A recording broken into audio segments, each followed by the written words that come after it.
Hello guys, இன்னைக்கு நம்ம Rebirth of ultimate master மானோட 16வது எபிசோட எக்ஸ்பிளனேஷன் தான் பார்க்க போகிறோம். இதுக்கு முன்னாடி போட்ட எபிசோட எக்ஸ்பிளனேஷன் பார்க்காதீங்க, பார்த்துட்டு வந்துருங்க. அப்போ தான் இந்த சார்ட்டோட எக்ஸ்பிளனேஷன் புரியும். சரி வாங்க வீடியோக்குள்ள போகலாம். போன எபிசோட லாஸ்ட்டில் என்ன நடந்திருக்குன்னா, நம்ம ஹீரோவும் அந்த ரயான் கூட சண்டை போடலான்ட்டு போய் ஒரு பெரிய மாஸ் சீனியே கிரியேட் பண்ணி அந்த ரயானை தோக்கடிச்சிருப்பான். தோக்கடிச்சது மட்டும் இல்லாமல் அவனோட டேன்டியானையும் ஃபுல்லாக டெஸ்ட்ராய் பண்ணி கிட்டத்தட்ட சாகர ஸ்டேஜை கொண்டு போயிருப்பான். இதோட போன எபிசோட் முடிஞ்சிருக்கும். இந்த எபிசோட ஸ்டார்டிங்லேயே ஹீரோவும் அந்த ரயான் கிட்ட இந்த ஜேட் பெண்டன்ட்டை எடுத்துக்கிட்டு இதை நான் எடுத்துக்கிறேன் அப்படின்ட்டு இவனை சீக்கிரமா கொண்டு போய் கியூர் பண்ணுங்க அப்படிங்கிறான். அந்த சாமுவல் வைட்டும் வெறியில, டே முட்டாள், பண்றதெல்லாம் பண்ணிட்டு இப்ப கியூர் பண்ணுங்கன்னு சொல்றியா, நீ என்னடா நினைச்சிட்டு இருக்க அப்படின்னு முறைக்கிறாரு. ஹீரோவும் இப்ப நடந்தது டெத் மேட்ச், அவனோட உயிர் என் கையில இருக்கு, it is none of your business அப்படிங்கிறான். அந்த சாமுவல் வைட்லாம் என்னது நன் ஆஃப் யுவர் பிசினஸா அப்படின்ட்டு உறைஞ்சு போயிட்டாரு. ஹீரோ சொன்னதை கேட்ட அங்க இருக்க மொத்த பேரும் வாயை பொழந்துட்டு, இல்ல ஈவன் கல்வாடாவோட எம்பரர் அப்புறம் யூனியன் ரிஃபைனரோட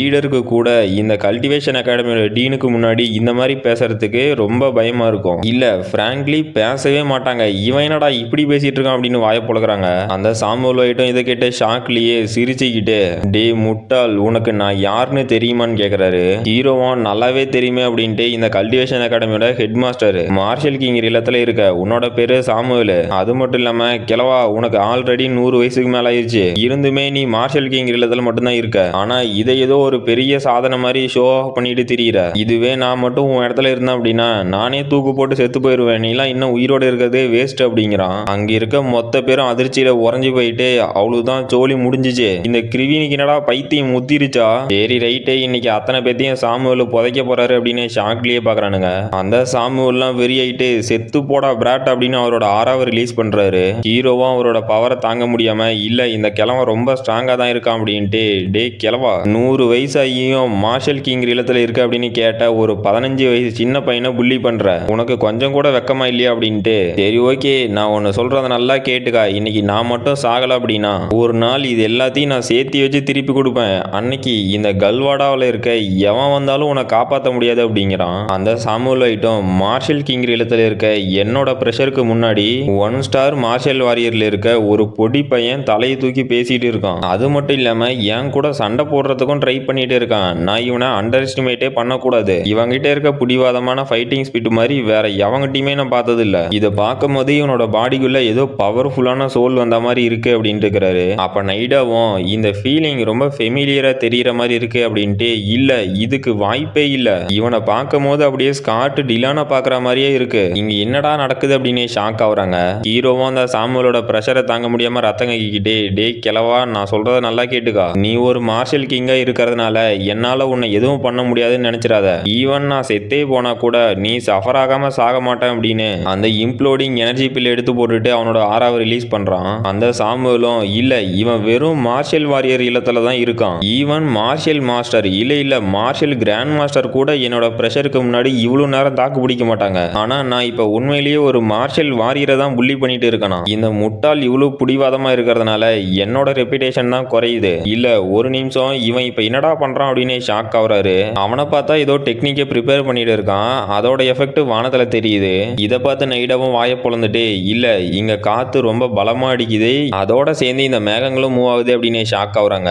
சாமுவலும் ஷாக்கு மேல ஷாக் ஆகிட்டு, இல்ல இதுக்கு வாய்ப்பே இல்ல, அது என்ன ஒரு சூறாவளியா, இல்ல இது உண்மையிலேயே சூறாவளி தான், நானும் ஒரு நூற்றாண்டா இந்த கல்வாடாவில் ஸ்ட்ராங்கஸ்ட் மேனா இருந்திருக்கேன், ஆனா இப்ப இந்த 1 ஸ்டார்ல இருக்க பிராட் தான் ரொம்ப ஸ்ட்ராங்கா இருக்கான், யாரு சாமி இவன், எங்கிருந்து வந்திருக்கான், இந்த காத்து பலமா அடிக்கிறது அப்புறம் மேகங்கள் மூவ் ஆகுறது, இந்த மாதிரியான டெக்னிக்கை நான் ஸ்கார்ட் கிட்ட தான் பார்த்திருக்கேன், உண்மையிலேயே இவன் ஸ்கார்ட்டா இல்ல ஸ்கார்ட்டுக்கும் இவனுக்கு ஏதாவது சம்பந்தம் இருக்கா, இது கண்டிப்பா கிராண்ட் ஸ்டோம் பாம் டெக்னிக் தான் அப்படிங்கிறாரு. ஹீரோவும் இந்த கிளவுடும் எனக்காக தான் கேதர் ஆகுது அப்படின்ட்டு ஒரு பயங்கரமான அட்டாக்கை ப்ரிப்பேர் பண்ணிட்டு இருக்கான்னு மட்டும் தெரியுது அடுத்த எபிசோடோட ஸ்டார்டிங்ல. அப்ப அந்த சாம்பலும் ஸ்கார்ட் அப்படிங்கிறவர் ரொம்பவே இன்கிரெடிபிளான டாப் ரேங்கிங் மார்ஷியல் ஆர்டிஸ்ட் தான், அவரு இந்த ஃபேரிலாண்ட் பிளேஸ்ல தான் இருந்திருக்காரு. அது மட்டும் இல்லாம 9 ஸ்டார்ல இருக்கக்கூடிய 10 மார்ஷியல் எம்பரர்ஸை வெறும் சிங்கிள் மூவ், அதான் இந்த கிராண்ட் ஸ்டோம் பாம் டெக்னிக்கை வச்சு தோக்கடிச்சிருக்காரு. அது மட்டும் இல்லாம கொரில்லா ஃபாக்ஸியை ஸ்கார்ட் ட்ரிக் பண்ணி 3 டைமுக்கு மேல அந்த ஃபேரிலாண்ட்ல இருக்க ஃபாரிபிளன் ஏரியாவுக்கு போயிருக்காரு. இந்த கதைகள் எல்லாம் ஒவ்வொரு ஜெனரேஷனும் சொல்லி கொடுக்கப்பட்டிருக்கு அப்படின்ட்டு, டே நீ பண்ற டெக்னிக்கை உடனே நிறுத்து, இவன் என்னதான் ஸ்கார்ட்டோட கிராண்ட் ஸ்டோம் பாம் டெக்னிக்கை கத்திருந்தாலும் 1 ஸ்டார் மார்ஷியல் ஆர்டிஸ்டா இருந்துட்டு அதை பர்ஃபார்ம் பண்றது அப்படிங்கிறது ரொம்ப ஆபத்து. அப்புறம் இந்த முட்டாளுக்கு இல்யூஷரி இம்பல்ஸ், அது மட்டும் இல்லாம இந்த கிராண்ட் ஸ்டோம் பாம் டெக்னிக்கும் தெரிஞ்சிருக்கு. இது மிஸ்டர் ஹான்பையோட ரொம்ப கனெக்ட் ஆயிருக்கிறது அப்பட்டமா தெரியுது. இந்த ரெண்டு மூவ்ஸையும் உண்மையிலேயே ஹான்பை தான் இவனுக்கு டீச் பண்ணியிருக்காரா? ஒருவேளை அப்படி இருந்து நான் இவன் கூட ஃபைட் பண்ணணும் அப்படின்னா என்னடா நடக்கும் அப்படின்னு யோசிச்சுக்கிட்டு, டேய் இதெல்லாம் ஸ்டூடெண்ட்ஸோட சண்டை, இதெல்லாம் நான் சொல்றதுக்கு எதுவும் இல்ல. நீ ரயானை கிட்டத்தட்ட சாகர ஸ்டேஜுக்கு கொண்டு போயிட்டதுனால தான் நான் உங்ககிட்ட அப்படி கேட்க வேண்டியதா போயிருச்சு. இருந்தாலுமே நீ இப்ப பண்ணனது ரொம்ப தப்பு தான். இதை நான் இந்த டைம் மறந்துடுறேன். ஆனா நெக்ஸ்ட் டைமும் இது ரிப்பீட் ஆகக்கூடாது அப்படின்னு அங்கிருந்து போயிட்டாரு. இதை பார்த்து அங்கிருந்தவனுங்களும் அங்க என்னடா நடக்குது, சாமுவல் வைட் எதுக்குடா அவங்கிட்ட ரொம்ப பணிவா நடந்துக்கிறாரு, இந்த தப்ப ஈவன் கல்வாடாவோட பிரின்ஸோ இல்ல பிரின்சஸ் யாரு பண்ணியிருந்தாலுமே அவங்க கண்ணத்தை சேர்த்து ஒன்று கொடுத்துருப்பாரு. ஆனா இவரு என்னடா அமைதியா போயிட்டாரு அப்படின்னு ஷாக்ல பாக்குறானுங்க. அப்ப நம்ம நைடாவும் ஹீரோ முன்னாடி வந்துட்டு நீ பண்ணக்கூடிய டெக்னிக்கை உடனே நிறுத்த அப்படிங்கிறாங்க. ஹீரோவும் முட்டாள் கிளவா, இன்னைக்கு உன் பக்கம் கொஞ்சம் லக் இருந்திருக்கு போல அப்படின்ட்டு கல்டிவேட் பண்ண ஆரம்பிக்கிறான். நைடாவும் ஹீரோ கல்டிவேட் பண்றதை பார்த்து ஷாக் ஆயிட்டு, இவன் இப்பதான் அந்த இம்ப்ளோடிங் எனர்ஜி பிள்ளையே எடுத்துக்கிட்டான், அதுக்கே இவனோட பவர் இவ்வளவு இன்க்ரீஸ் ஆயிருக்கான்னு பாக்குறாங்க. கைஸ் இந்த மானா அப்படின்னு சொல்லுவாங்கல்ல, அதை தான் இவங்க வைட்டல் ஸ்பிரிட் அப்படின்னு மென்ஷன் பண்ணியிருக்காங்க. அப்ப ஹீரோ கல்டிவேட் பண்ணிட்டு இருக்கிறத பார்த்த நைடாவும் இந்த கிரிவின் கிட்ட ஏதோ கொஞ்சம் ஸ்ட்ரேஞ்சா இருக்கு. அப்புறம் இப்ப இவன் கல்டிவேட் பண்ற மெத்தடை பத்தி கூட எனக்கு எந்த ஒரு க்ளூவும் கிடையாது. ஆனா இவனுக்குன்னு இவன் செட் ஆஃப் ரூல்ஸ் வச்சிருக்கான் போல. இப்ப என்னோட இன்ட்யூஷனும் இவனோட ரூல்ஸை யூஸ் பண்ண சொல்லுது அப்படின்ட்டு நானும் இப்ப இவனோட ரூல்ஸை யூஸ் பண்ணி கல்டிவேட் பண்ணட்டுமான்னு கல்டிவேட் பண்ண ஆரம்பிக்கிறாங்க. இதை பார்த்து அங்கிருந்த ஸ்டூடெண்ட்ஸும் டே நைடா எதுக்குடா அவன் கூட கல்டிவேட் பண்றாங்க அப்படின்னு ஷாக் ஆகுறானுங்க. அங்க இருக்க வாத்தியாருங்களும் டே இந்த ஃபைட்டு முடிஞ்சிருச்சு, அதனால எல்லாம் மார்ஷல் அரினா விட்டு சீக்கிரம் கிளம்புங்க, போய் நீங்க ட்ரைனிங் பண்ணி அட்வான்ஸ் ஆகிற வழியை பாருங்கடா, என்னடா மச நின்றுடுறீங்க அப்படின்னு அங்க இருக்க ஸ்டூடெண்ட்ஸ் எல்லாம் துரத்தி விடுறாங்க. அப்புறம் ஹீரோவும் நைடாவும் கல்டிவேட் பண்றதை பார்த்துட்டு இருக்காரு. இவனுங்க பார்த்தா மணிக்கணக்கா உட்காந்து கல்டிவேட் பண்ணிட்டு இருக்கானுங்க. ஒரு வழியே நைடாவும் என் கல்டிவேஷன் இப்ப முடிய போகுதுன்னு நினைக்கிறேன், எனக்குள்ள இப்ப நிறையவே எனர்ஜி வரதை என்னால நல்லாவே ஃபீல் பண்ண முடியுது, நான் இப்ப அட்வான்ஸ் ஆயிட்டேன் அப்படின்ட்டு. பட் இருந்தாலும் இந்த கிரிவினோட கல்டிவேஷன் மெத்தட் ரொம்பவே ஸ்ட்ரேஞ்சா இருக்கு, இதை எங்கிருந்தா இவன் கத்துருப்பான் அப்படின்னு யோசிச்சுட்டு இருக்காங்க. ஹீரோவும் அவங்களுக்கு முன்னாடி பேய் மாதிரி வந்து நிக்கிறான். நைடாவும் ஷாக் ஆயிட்டு என்னடா பண்ற அப்படின்ட்டு ஒரு மாதிரி பிளஷ் ஆகிற மாதிரி பேசுறாங்க.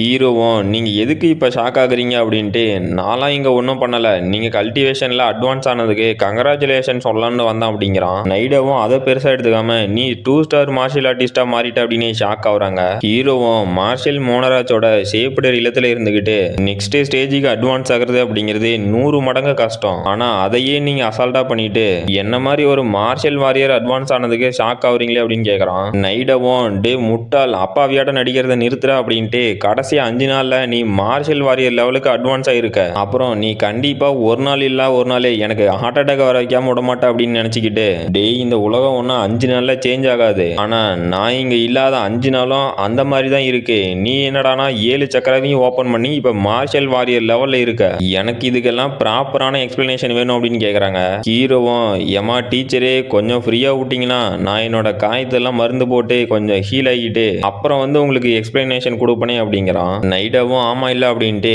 சரி ஓகே நான் இன்னும் உனக்கு 3 நாள் டைம் கொடுக்குறேன், அதுக்குள்ள நல்லா ரெஸ்ட் எடுத்துக்கிட்டு என்ன ஆஃபீஸ் ரூம்ல வந்து பார்த்து இதுக்கான எக்ஸ்பிளனேஷன் கொடுக்கணும் அப்படின்ட்டு போறாங்க. ஹீரோவும் இவ சம்பந்தமே இல்லாம எனக்கு ஏதோ பாஸ் மாதிரி நடந்துட்டு இருக்கா, பட் இருந்தாலும் இவளுக்குள்ள நல்ல டேலண்ட் இருக்கு, அப்புறம் இப்ப கல்டிவேட் பண்ண வேண்டியதுதான் அப்படின்னு அந்த கிராவிட்டி சேம்பருக்கு போயிட்டு நான் அப்சர்வ் பண்ண அந்த இம்ப்ளோடிங் எனர்ஜி பில்ல இன்னும் கொஞ்சம் எனர்ஜி ரிமைனிங் இருக்கு, அதை நான் சீக்கிரம் கல்டிவேட் பண்ணி அப்சர்வ் பண்ணி ஆகணும் அப்படின்ட்டு போறான். அப்ப ஹீரோ வந்ததை பார்த்து அங்கிருந்த மொத்த பேரும் வாய பொழந்துட்டு ஹீரோவோட வழியில நிக்கிறதுக்கே பயப்படுறானுங்க.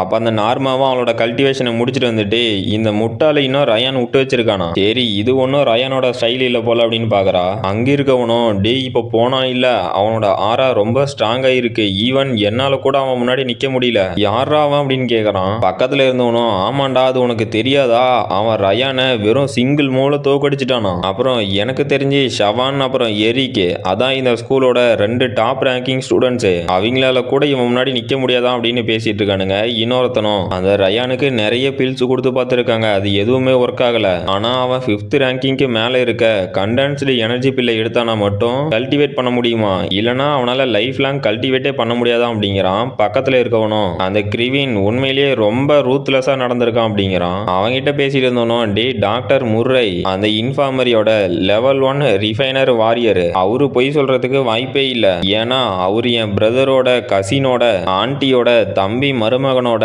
பக்கத்து வீட்டுக்கார பையனோட 7th ஒய்ஃபோட மருமகன், அவரு கிட்டத்தட்ட எனக்குமே ரொம்ப க்ளோஸ் ரிலேட்டிவ் தான் அப்படிங்கிறான். இவ்வளவு பெரிய கதையை சொல்லிட்டு க்ளோஸ் ரிலேட்டிவ்னு சொன்னால அங்கே தான் எனக்கு மனசு கேட்கல. பக்கத்தில் இருக்கணும் இருந்தாலும் மிஸ்டர் சாமுவல் ஒயிட்டுக்கிட்டே அவன் ரொம்ப ரூத்லெஸ்ஸாக நடந்திருக்கான். அந்த இன்சிடென்ட்டுக்கு அப்புறம் இங்கே இருக்க எல்லாருமே அவன் பக்கத்தில் போகிறதுக்கே பயப்படுறானுங்க. அதனாலேயே ஃப்யூச்சரில் அவன் கூட எவனோ சண்டை வச்சுக்க விரும்ப மாட்டான். அப்படி மீறியும் எவனாவது சண்டை போடணும்னு விரும்பினான் அப்படின்னா கண்டிப்பாக அவன் செத்து போயிடுவான் அப்படின்னு பேசிட்டு இருக்கானுங்க. அப்போ இத்தனை நியூஸையும் ஒட்டுக்க கேட்ட நைடெல்லாம் ஷாக்லேயே மிரண்டு போயிட்டு இல்லை இதுக்கு வாய்ப்பே இல்லை, இதெல்லாம் கிரிவின் பண்ணணும் அப்படின்னு உறைஞ்சி போய் நின்றுட்டு இருக்கா. அப்புறம் கைஸ் இந்த எபிசோடும் வேற லெவலில் இருந்திருக்கும் அப்படின்னு நினைக்கிறேன். உங்களுக்கு பிடிச்சிருந்துச்சா என்னன்னு கமெண்ட் பண்ணிருங்க. மறக்காம லைக் அண்ட் ஹைப் பண்ணிருங்க. அப்புறம் இதோட இந்த எபிசோட் முடிஞ்சு போச்சு. இந்த வீடியோ பிடிச்சிருந்துச்சுன்னா மறக்காம லைக் பண்ணுங்க, ஷேர் பண்ணுங்க, சப்ஸ்கிரைப் பண்ணுங்க. நாம அடுத்த வீடியோவில் பார்க்கலாம்.